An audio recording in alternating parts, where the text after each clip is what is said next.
Miq të Rezedielli, ku jemi përsëri së bashku në këto minuta, do të vijojmë bashkëpunimin që e kemi, le të themi, të përhershëm me organizatën e Kryqit të Kuq, ku ne mundohemi që t'ju japim atë ndihmë e cila ju nevojitet në situata të ndryshme për sa i përket atyre minutave të arta, siç i kemi quajtur ne në situata të ndryshme. Do të prezantoj menjëherë dy miq që na kanë ardhur këtu në emisionin tonë Rezedielli, janë instruktorët e ndihmës parë, zoti Pajtim Vreshtasi dhe zoti Alfred Shehu. Faleminderit që jeni këtu. Ne jemi munduar që javë pas jave të jemi specifik në temat që trajtojmë, duke i marrë më vete, le të themi, ato natyrat që ndihma e parë hyn, për të qenë më afër në situata të ndryshme. Sot do të përqendrohemi tek djegjet, apo jo? Normalisht, çfarë mund të themi për djegjet? Çfarë kategorizohen si djegje në momentet të ndryshme që ne do t'i themi? Shumë vërtet. Ne kemi ardhur shpeshherë, që vërtet kemi bërë goxha emisione këtu. Ka dhe bashkëpunimet kanë rezultuar shumë të dobishme. Bashkëpunimet kanë qenë shumë të mira, mendoj që ja vlen dhe në të ardhmen të vazhdojmë këto. Po të përqendrohemi konkretisht te djegjet, janë jashtëzakonisht të vështira. Janë shumë të vështira dhe mendoj që edhe komuniteti duhet të sensibilizohet se si mund ta jap këtë ndihmë të parë. Në të vërtetë, po të flasim për këtë ndihmën e parë, shumë veta nuk e kanë të qartë se si duhet të ndërhyjnë me një në momentin që kemi raste të tilla. Djegjet mund të jenë shumë llojshme. Të kategorive të ndryshme. Por me mund t'japim disa shembuj? Po, me thënë të vërtetën duhet të thosha një gjë përpara që ne ose më sakt masa komuniteti nuk mund ta ndajmë dot në djegje të shkallës parë, të shkallës 2, të shkallës 3. Apo e ndan mjeku. E ndan mjeku. Ne thjesht ngelemi te Kryqi Kuq, te dhënia e ndihmës parë, e cila tek një vlerësim i situatës, një vlerësim që mund ta ndajmë duke bërë një ndarje të tillë. Për shembull, zakonisht thuhet që grup moshat 0-5 vjeç dhe 60 vjeç e lart, të gjitha djegjet për ne që si jemi mjek, janë të gjitha të vështira. Djegjet të rënda. Janë dy ekstremet e moshës, le të themi. Kurse 5-60 vjeç mund t'i ndajmë në të lehta dhe në të rënda. Kjo grup mosh mund të ndahet në këto dy kategori. Pra është kjo ndarje në bazë të ndihmës që duhet zënë, këtu do ta sqarojmë. Në bazë të ndihmës. Dhe një gjë tjetër që do shtoja, në këtë grup mosha 5-60 vjeç, ka dhe një formul të djegjet, që domethënë përgjithsisht kjo pjesa e dorës, sipërfaqe me gjithë gishtat z, 1% të sipërfaqes së trupit në djegje. Domethënë në këtë 5 deri në 60 vjeç, një grup moshë që në një sipërfaqe të tillë mund të shohë një sa shputa e dorës, mund të quhet një djegje e rëndë. Për këto 5-60 vjeç që bëjmë ndarjen. Pastaj, më shumë se sa një shputë e tillë, është një djegje e rëndë. Por një pjesë e rromullakët, sa dora, kjo mund të quhet një djegje e lehtë. Kështu mund të ndajmë. Bile mund të thosha këtu që edhe grup mosha 5 deri në 5 vjeç. Mund të thosha shtoj edhe këtë që 5% e sipërfaqes së trupit të digjet tek njeriu, ne nuk kemi mundësi dhe s'duhet bëjmë një transport drejt qendrave spitalore. Po. Çfarë mund të themi për kategorizimin e djegjeve? Pra çfarë lloj djegjesh kemi ne? Djegje, se kur themi djegje gjithmonë kemi zjarrin parasysh. Kam përshtypjen që s'është vetëm kjo. Në fakt, ne edhe mund të dallojmë diçka tek djegjet. Për shembull, kur kemi një lloj djegje me skuqje ngjyrë të shkëlqyeshme, kuptohet që është një djegje nivelit të parë. Do të thonë me sy. Nëse kjo djegje arrin në një thellësi më të madhe drejt muskujve, mund të themi që është një djegje e kategorisë 2 ose shkallës 2, pak më e lartë. Sigurisht dallimi kryesor në këtë rast është dhimbja, sepse individët ndjejnë dhimbje. E përcakton. Sigurisht, patjetër, mund ta shikojë kushdo domethënë këtë gjë. Sikundër edhe në rast se djegja është me nxirje, kuptohet që kemi arritur në një grad më të rëndë, sigurisht. Dhe kjo ka shkak individi nuk ka dhimbje. Sepse kuptohet që ato indet edhe nervat që janë sipërfaqësore janë dëmtuar. Edhe për këtë shkak kuptohet që edhe djegja është e shkallës së. Në rastin konkret jemi duke parë një ilustrim, le të themi, në momentin pak më përpara, djali po ishte vajzës në krah ujë me një kanë të thjeshtë, ndërkohë që tani po i bën një mbulim me qese. Mund të shpjegojmë pak këtë si procedurë, çfarë po shohim këtu? Patjetër. Domethënë këtu po merret një masë e parë, që lejohet të bëhet nga të gjithë individët që e kuptojnë dhe e shikojnë këtë gjë që po transmetohet. Është ftohja me ujë, uji është mirë tjetë i rrjedhshëm, i ftohtë, po edhe jo i ftohtë s'ka problem, mjafton që të bëhet. Mbulimi me qese është një qese termike e cila nuk ngjitet, sepse nëse do të ngjitet kuptohet dëmi do të ishte shumë i madh. Shumë i madh. Edhe këtë punë pastaj do ta zgjidhte vetëm mjekët. Neve e kemi bërë dëmin. Dhe ftohja bëhet jo më shumë se 15 deri 20 minuta. Sepse ne i ruhemi shumë edhe asaj që quhet hipotermia, apo jo profesor?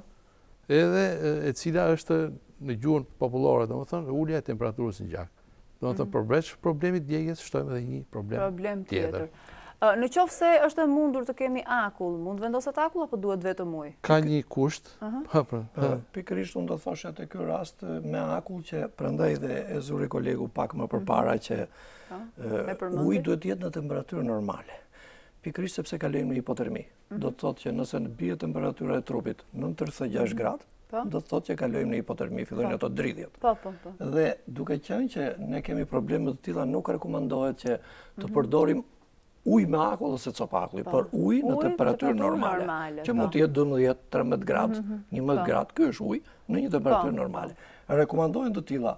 Ne pa me i qese aty që do më thënë edhe ne diskutojmë, ai mbulimi që pam, ajo qese ngjit. Unë do mendoja që ngjit në djegje.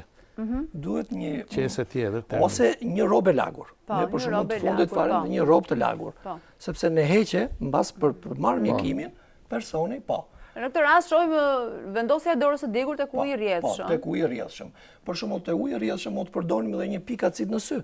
Që edhe ky është jashtëzakonisht, atëherë çfarë rekomandohet? Me njëherë hapet syri dhe për 5 deri në 10 minuta mund ta mbajmë ose mund të bëjmë një lavazh shumë të fortë syrit. Për të bërë një shplarje shumë të mirë. Pra kjo është një tjetër kategori djegje.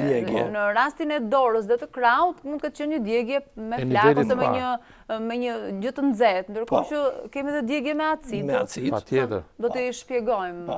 Dhe mund të them që uji është domosdoshmë nga elementet e parë më të mirë dhe të ndihmës parë. Kudo që gjendem, me çfarë do lloj djegje që të kemi, uji është ai që duhet përdoret i parë. Përse mbulohet me atë qesën termike që thatë ju? Për t'u ruajtur infeksione. Edhe të mos ngjisë 2. Është një qese tjetër. Është një qese e veçantë, ne i dhemi një batanie termoizoluese. Por në qoftë se nuk e disponojmë, se jo të gjithë mund ta kenë në momentin e asaj emergjence. Atëherë do thoshë robë të lagur mbi krahun. Pasi kemi bërë shplarjen për 5-10-15 minuta, vendoset rroba e lagur, siç po e shohim në rastin konkret. Robë të lagur, pra. Dhe pastaj mund të çohet drejt qendrës spitalore, që mund të marrë një trajtim më profesional. Nuk duhet bërë asnjë veprim tjetër. Këto janë dy veprimet kryesore. Këto janë dy veprimet e vetme që bëjnë njerëz të thjeshtë. Po në qoftë se sipërfaqja e djegur është në një veshje, për shembull, ne diqemi dhe kemi pantallona ose bluzë të veshur, edhe mund të jetë rrezik që të ngjitet me lëkurën. Po, ja mund të flas kolegu. Rreziku sigurisht gjithmonë është që të ngjitet, nëse ato nuk hiqen në moment. Pra kjo rrobat është nuk duhen ideja. hequr. Në qoftë se rrobat duhen hequr në moment, theksohet. Duhen hequr në moment? Duhen hequr në moment. Në qoftë se ato nuk hiqen në moment, neve na ndalohet në mënyrë të padiskutueshme heqja e këtyre rrobave. Përveç rrobave, mundet gjëja e ngjitur mund të jenë edhe bijuteritë, për shembull naza, ora, pjesë metalike, të cilat në qoftë se thash edhe një herë nuk hiqet në moment, ne edhe të gjithë ata që na dëgjojnë ne, që s'jam specialist, nuk i lejohet ta heqin. Këtë gjë do ta bëj vetëm mjeku. Pra, dhe në qoftë se derdhet ai ujë duhet nderdhur mbi veshjen, mbi sigurisht mbi veshjen, po. Do plotësoja kolegu, nuk rekomandohet që ti pastrojnë, ti heqim. Po pse nuk lejohet heqja? Sepse në heqje mund të marrin pjesë të tjera. Edhe copa mishi, të cilat ne atëherë mbi krahun e lagur, që supozojmë ka xhaketën, ka rrobën, ka çfarë do, një bluzë, atëherë nëse ti mendon të fillosh ta pastrosh, mund t'ja mund ta dëmtosh më tepër, më shumë, mund t'ja dëmtosh më shumë djegjen. Po dhe uji mund ta derdhim atje ku është. Mbi pjesën e djegur. Pastaj mbi atë pjesë menjëherë ato që tham dhe që pam të filmuar, një mbledhje mundësisht me një robë të lagur dhe drejt qendrës spitalore. Përveç djegjeve me temperatura të nxehta ose ndonjë pikë acidi, çfarë lloje të tjera djegjesh kemi? Shiko, unë do thosha që djegjet vinë pafund, vinë nga një ujë nxehtë, vinë nga një qumshi nxehtë, një fëmijë i vogël, duke futur dorën ke qumshi, nga uji i makinës, i motorit makinës. Djegjet mund të vinë, siç tham, nga acidet, nga zjarri. Pafund, domethënë djegje kemi nga metalet e nxehta. Nga metalet e nxehta, nga çfarë do. I vetmi trajtim në të gjitha rastet e llojeve të djegëve është uji i ftohtë. Po. Ne kemi edhe të tjera pamje të cilat gjatë kohës që flasim edhe mund të konkretizojmë ato që themi. Ja në rastin konkret çfarë kemi për shembull? Në rastin kemi një djegje, atë që ne po diskutojmë tash. Është një djegje e lehtë. lehtë. Ai ka lagur robën dhe po e vendos me pjesën e djegur. Dhe aty thot mund të vazhdojmë të hedhim ujë prap. Këtë varet sipas djegjes, nëse quajmë një djegje. Është e lehtë, vazhdon të hedhësh dhe 2-3 minuta ujë. Dhe mund ta vazhdosh ose edhe 5 minuta. Kjo shërben gjithmonë për të parandaluar dhe atë karakteristikë që ka djegja, vazhdimsinë. Thënë ndërpret atë procesin që ne na duket sikur është ndërprer, po në fakt mund vazhdojë. Djegja po vazhdon. Patjetër, dhe ne parandalojmë vazhdimsinë e djegjes duke përdorur kompresor me ujë të ftohtë. Pikërisht parandalon përhapjen, sepse djegja e ka veprimin mbrapa veprës. Do të thotë, nuk është problemi që u fike flakën ose zjarrin ose metalin. Dhe mbaroj aty. Absolutisht. Problemi po vazhdon tashti. Si ti dalim para kësaj të keqe. Në një rast ekstrem. Kur dikush është djegur për shkak të flakëve, edhe ka marrë flakë, rasti që mundet bëhet në këto raste, ne që jemi ndihmësa të parë, sepse individi ka të prirën për të vrapuar, për të ikur, me njëherë duhet pengohet, që të rëzohet diku dhe ne ta mbulojmë me badanie, ose me një mjet tjetër i cili është rrobe lagur, sepse do të ishte gjë shumë e mirë për të fikur flakët, pastaj për të bërë kompresor. Ky është një rast ekstrem, domethënë që thashun. Këto kompresa në fakt që janë të rëndësishme sepse nëse ne nuk e bëjmë atë pjesën e ndihmës parë, ujin e rrjedhshëm edhe mbulimin me copë të lagur, djegja përhapet edhe në mënyrë të padukshme. Ne nuk e shohim, pa ajo merr pjesë të tjera të shëndetshme, le të themi, apo jo. Patjetër. Përhapet në thellësi. Dhe krijon probleme. Për shembull, mund të marr një rast fare të thjeshtë. Supozojmë, shpeshherë dora është ajo që ne mund ta digjet. Po, ja shohim dhe në rastin konkret dorën, po. Po supozojmë, nëse shohim një dorë ose që digjet dikush në një atëherë, nëse brenda rekomandohet 3 minutave të para, ne nuk arrim dot ose nuk e dim, nuk kemi informacion për ta futur në një ujë të ftohtë. Vështirësia më e madhe thjesht ke dora që ndron. Çfarë ndodh nëse djegja vazhdon dhe ti sa fut, digjen nervat e gishtat. Ti, gjatë gjithje, unë kam pasur një rast konkret që një vajzë në kurs nuk lëvizte dot gishtat, kishte bërë 2 operacione. Kishte djeg nervat e gishtave, sepse djegja në thellësi. Kishte penetruar, po. Dhe kishte probleme, kishte bërë 2 operacione dhe vazhdonte të kishte probleme. Dhe shkaku kryesor është që unë dhe babi im nuk e dinim që duhesh futur dora në ujë të ftohtë. Një gjë fare thjesht që të gjithë komuniteti, gjithë qytetarët mund ta bëjnë. Të gjithë, mjafton që ta dinë. Gjendet kudo. Mjafton të jetë ujë i pastër. Uji i bardhë, nuk ka rëndësi të jetë shumë i pastër ujë që ne mundohemi të pimë, që pimë. Për rëndësi të jetë ujë i pastër, i bardhë. Dhe në temperaturë normale. Dhe temperaturë normale. Si veprohet pas rrjedhjes së ujit? Nuk duhet bëjmë veprim tjetër, duhet presim sa të shkojmë tek mjeku? Po. Patjetër që po, edhe kjo lloj e tham edhe që parë që lejohet deri në 15-20 minuta. Sepse është ai problemi tjetër që mund të shkaktohet ulja e temperaturës në gjak dhe ne e rëndojmë situatën në mënyrë artificiale. Mjeku është ai që do ta zgjidhë gjithmonë problemin. Veprim tjetër pra nuk duhet të bëjmë. Çfarë kemi në dorë? Do thosha që veprim tjetër jo, duke bërë këtë dhe duke lidhur me një robë të lagur, ideja është që edhe gjatë, ose ndihma më e mirë mund të vijë kështu, edhe gjatë kohës që ne bëjmë transportin, duke e çuar personin drejt qendrës spitalore, është mirë që dhe gjatë gjithë kohës që kemi mundësi t'ja lagim këto robë me të cilën kemi mbuluar. Pra t'ja ndrojmë, po. Sepse kjo ka tendencë që nga temperatura e lartë të nxehet dhe ngjitet. Këtu është problemi, ti mund t'ja kesh lagur 5 minuta dhe i vë robën e lagur. Po nuk mjafton aq. Nuk mjafton, roba vazhdon me kalimin që munduam gjysmore të shkojmë në një qendër spitalore, në një urgjencë, roba ngjitet. Atëherë është mirë për shkakun do thoshja në praktik 2-3 bidona me ujë, të cilët njihen me ujë të cilët në vazhdimsi duke ecur duke e lagur, sepse kështu minimizojmë në maksimum ngjitjen e asaj robës me pjesën e djegur, e cila merr mas shumë të madhe tjetër nëse ngjitet dhe thahet mbi pjesën e djegur. Pra, po vëmë re që në të gjitha llojet e djegjeve ilaçi më i mirë është përdorimi i ujit, si në rast flake, zjarri, temperatura është nxehta, mjetesh metalike, si dhe në rast substancash. Substancash që mund të jenë acide dhe shumë të rrezikshme, apo jo. Në pjesën kjo vlen për gjitha pjesët e trupit, për të gjitha pjesët e trupit, patjetër. Edhe një ndërhyrje domethënë, ndalohet, nuk diskutohet në mënyrë të padiskutueshme çpimi i flluckave që mund të krijohen ato qeset e ujit, sepse ne mund të shkaktojmë dëmtime të paparashikuara, sikundër ndalohet edhe heqja e çdo objekti dhe në këtë rast edhe përdorimi i kremrave apo antibiotikëve të cilët janë të palejueshme.